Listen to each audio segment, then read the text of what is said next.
మా యువకులు అందరు ఇక్కడ ఉన్నారు, మా అక్కలు ఉన్నారు. సార్ నువ్వు నిన్నైతే ఎమ్మెల్యే చేస్తే ముఖ్యమంత్రి అవుతుంది, మరి మా ఊళ్ళో పరిస్థితి ఏంది, మోరేంది, కరెంట్ ఏంది, నీళ్ళేంది, ఊర్ల సమస్యలు ఏందని అడుగుతున్నారు.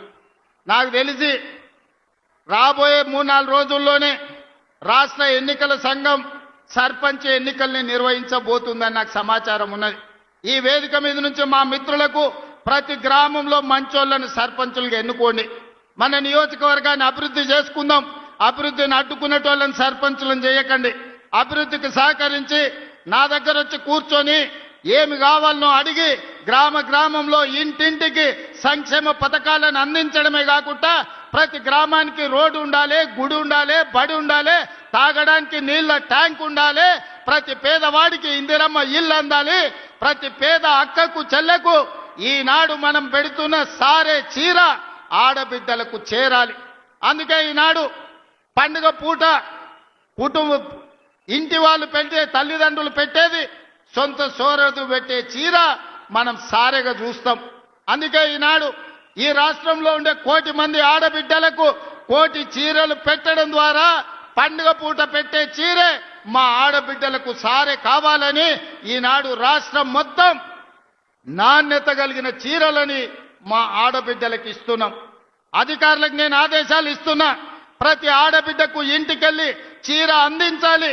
వాళ్ళు వచ్చి అడిగితే కాదు, మీరే ఇంటికెళ్ళి ఆడబిడ్డలకు చీర అందించాలి. మీ సోదరుడు, మీ అన్న, మీ తమ్ముడు రేవంత్ అన్న మీకు చీర పంపించుండు, పండుగ పూట ఈ చీర కట్టుకోండి అని ఆ చీర ఇవ్వండి. ఎందుకంటే నాణ్యతతో కూడుకున్న చీర ఈనాడు ప్రభుత్వం ఇస్తుంది. ఆనాడు ఇచ్చిన చీరలు కందిసేన్ కాడ పిట్టలకు అడ్డం కట్టేది బెదిరియనికే, మా అక్కలకు తెలుసు. లేకపోతే ఇంటికాడ బర్రెలకో గొర్రెలకో దాపు కట్టేది. ఇవాళ అట్లా కాకుండా ఆడబిడ్డలు కట్టుకునే చీర, పండుగ పూట నాడు కట్టుకునే చీరను ఈనాడు మన ప్రభుత్వం ఇచ్చింది. ప్రతి ఆడబిడ్డ చీర కట్టుకోవాలి, ప్రతి ఆడబిడ్డకు ఆ చీర చేరాలి. అధికారులు ఆ చర్యలు తీసుకోవాల్సిందిగా అటు నారాయణపేట, కొడంగల్ కలెక్టర్లకు, వికారాబాద్ కలెక్టర్లకు నేను ఆదేశాలు ఇస్తున్నా. ప్రతి ఆడబిడ్డకు చీర చేరే విధంగా మీరు చర్యలు తీసుకోవాలి. ఈ ఆడబిడ్డల చీర కట్టుకొని సంతోషంగా రేపు సర్పంచ్ ఓట్లలో అన్న చెప్పిన వాళ్లకు, గ్రామాన్ని అభివృద్ధి చేసే వాళ్ళకు ఓటేసి రావాలి. మా అక్కలందరికీ ఒకటే సూచన, ఎన్నికల రోజు ఓట్లేయడానికి మీకొచ్చిన చీర కట్టుకొని లైన్లో నిలబడి ఇందిరమ్మ రాజ్యాన్ని మేము ఆశీర్వదిస్తున్నాం, ఇందిరమ్మ రాజ్యమే కావాలని చీర కట్టుకోవడం ద్వారా మీ అభిమానాన్ని ప్రదర్శించండి, మీ సోదరుడిని ఆశీర్వదించండి. ఎందుకంటే ఆ చీరను 10 రకాల డిజైన్లు చేపించి ఏ చీర మా ఆడబిడ్డలకు బాగుంటుందని 10 రకాలుగా పరిశీలన చేసిన తర్వాత నిర్ణయం తీసుకున్నాం. రేపు సర్పంచ్ ఎన్నికలు అత్యంత కీలకం. కొడంగల్ నియోజకవర్గ అభివృద్ధికి ఈ సర్పంచులే కీలకం.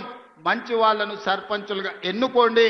మన నియోజకవర్గాన్ని 2034 లోపల దేశంలో ఏ ఎమ్మెల్యే అయినా తెలంగాణ రాష్ట్రంలో కాదు, భారతదేశంలో ఏ ఎమ్మెల్యే అయినా నియోజకవర్గం ఎట్లుండాలి, నియోజకవర్గాన్ని ఎట్లా అభివృద్ధి చేయాలంటే దేశం నలుమూలల నుంచి కొడంగల్ నియోజకవర్గం పర్యాటక కేంద్రంగా కావాలి, కొడంగల్ నియోజకవర్గం అభివృద్ధి చేసుకోవాలి.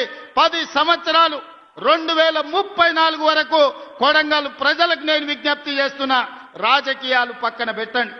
రాజకీయాలు వస్తుంటాయి, పోతుంటాయి. అభివృద్ధి చేసుకునే అవకాశం అన్నిసార్లు రాదు.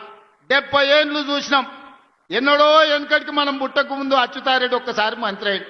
పెద్దలు గురునాథ్ రెడ్డి గారు 5 సార్లు ఎమ్మెల్యే అయినా వారికి మంత్రి పదవి ఇయ్యలే. కొడంగల్ పట్ల ఎవరు ముఖ్యమంత్రిగా ఉన్నా నిర్లక్ష్యం జరిగింది. మరి ఇంత నిర్లక్ష్యాన్ని సరిదిద్దడానికి ఈ రోజు మీరు అండగా నిలబడ్డాడు, దేవుడు ఆశీర్వదించిండు. 10 ఏళ్ళు ఇందిరమ్మ రాజ్యం తెలంగాణలో ఉంటది. ఈ 10 ఏళ్ళు కొడంగల్లో రాజకీయాలకు అతీతంగా కొడంగల్ని అభివృద్ధి చేసుకుందాం. ఈ కొడంగల్ దేశానికి ఆదర్శంగా నిలబెట్టుకుందాం. ఇందులో మనం అందరం భాగస్వాములం కావాలి. ఈ దేశంలో పంచాయతీ మెంబర్ నుంచి పార్లమెంట్ వరకు, పంచాయతీ మెంబర్ నుంచి ప్రధానమంత్రి వరకు కొడంగల్ నుంచి ఒక సందేశాన్ని ఇవ్వాలి. అభివృద్ధి కోసం మేమంతా ఒక్కటే, మేము కలిసి మెలిసి ఉంటాం, మేము రాజకీయాలకు అతీతంగా కొడంగల్ అభివృద్ధి చేసుకుంటామని ఈ దేశానికి సందేశాన్ని ఇవ్వాలి. మీరందరూ అండగా నిలబడాలి. ముఖ్యంగా మా ఆడబిడ్డలను అడుగుతున్నా, మన పిల్లల తలరాత మార్చే అవకాశం వచ్చింది. మన పిల్లలు డాక్టర్లు, లాయర్లు, ఇంజనీర్లు అయ్యే అవకాశం వచ్చింది. మన పిల్లలు ఐఏఎస్, ఐపీఎస్లు అయ్యి ఈ రాజ్యాన్ని నడిపే అవకాశం వచ్చింది. దీన్ని జార విడుచుకుంటే ఇక మళ్ళా ఎన్నడూ తిరిగి రాదు. మా ఆడబిడ్డలందరూ అండగా నిలబడాలి. ఈ కొడంగల్ని అభివృద్ధి చేసుకోవాలి. మీరందరూ అక్కలారా అండగా ఉంటారు కదా? ఉంటారా? ఉండేటోళ్ళందరూ చప్పట్లు కొట్టురు. మా అక్కలు గట్టి కొట్టాలి. ఇక మా వాళ్ళకి భయం వస్తుంది. వాళ్ళు ఉన్నా లేకున్నా మా ఆడబిడ్డలు ఉంటే ఆటోమేటిక్గా ఈడ అన్ని గెలుస్తాం. ఇక వాళ్ళు ఇష్టం ఉన్నా లేకున్నా ఎట్లయినా మన ఎంబడి వచ్చి లైన్లో నిలబడతారు.